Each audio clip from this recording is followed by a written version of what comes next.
In Asia-Pacific, the Biden administration has prioritized strengthening relations with U.S. allies, especially Australia, Japan, and South Korea. The U.S.-Asia policy is a way to build relationships and make alliances with countries in the region of Asia, including China, Japan, and North Korea. Relations between the United States and China have changed recently to include open disputes and direct competition on a wide range of international problems. Trump's approach was confrontational, leading to open disputes and a perception of China as a major adversary. While Biden maintains a tough stance on certain issues, but emphasizes collaboration and preventing a Cold War with China. Both administrations recognized the need for competition, but differed in their strategies, with Trump's more confrontational and Biden's more focused on long-term sustainability and cooperation.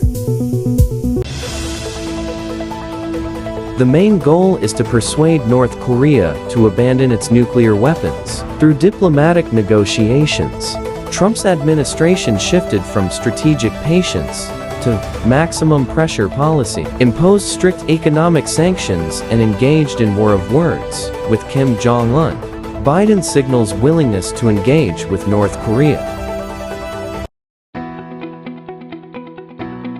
Biden approach to prioritize alliances and partnership in the region.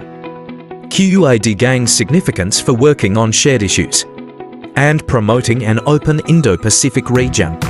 Australia, United Kingdom and United States have trilateral security arrangement known as AUKUS. The main goals of AUKUS are to protect the Indo-Pacific region's peace and stability, as well as to fend off and neutralize threats to the region's fast-changing international order and system. The main component of the AUKUS alliance is the support Australia receives from the US and UK to acquire nuclear-powered submarines.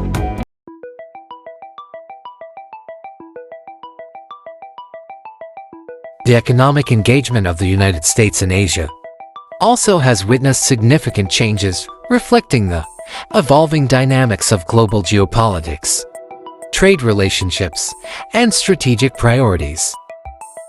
Historically, US has been a major player in the Asian economic landscape, fostering trade partnerships, investments, and collaborative efforts.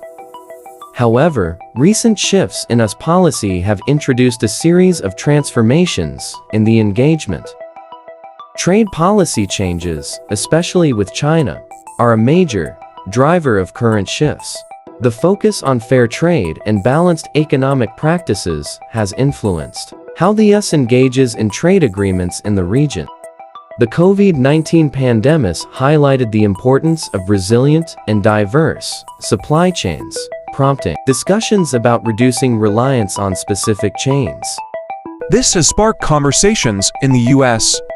about lowering reliance on particular vital supply chains, which may result in changes to economic engagement tactics with Asian countries. Regarding multilateral agreements, the U.S. economic relations in Asia have become more complex as a result of withdrawal from the Trans-Pacific Partnership and the talks that followed regarding its re-engagement.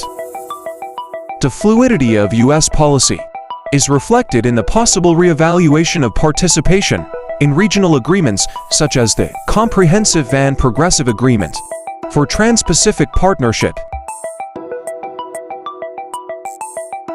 The US has shown their commitment for their traditional allies, Japan and South Korea, by increasing military exercises and sending their naval assets into the conflicted East China Sea to fend off the Chinese Navy from entering the Japanese maritime zone. The United States had also agreed on the plan for full denuclearization of Korea. Biden administration also focusing on strengthened relationship with ASEAN by helping to solve the South China Sea dispute and stopping China from building military base in the region. Fostering India as important South Asia ally to counter China-Pakistan influence. Also discussion on the climate change issue.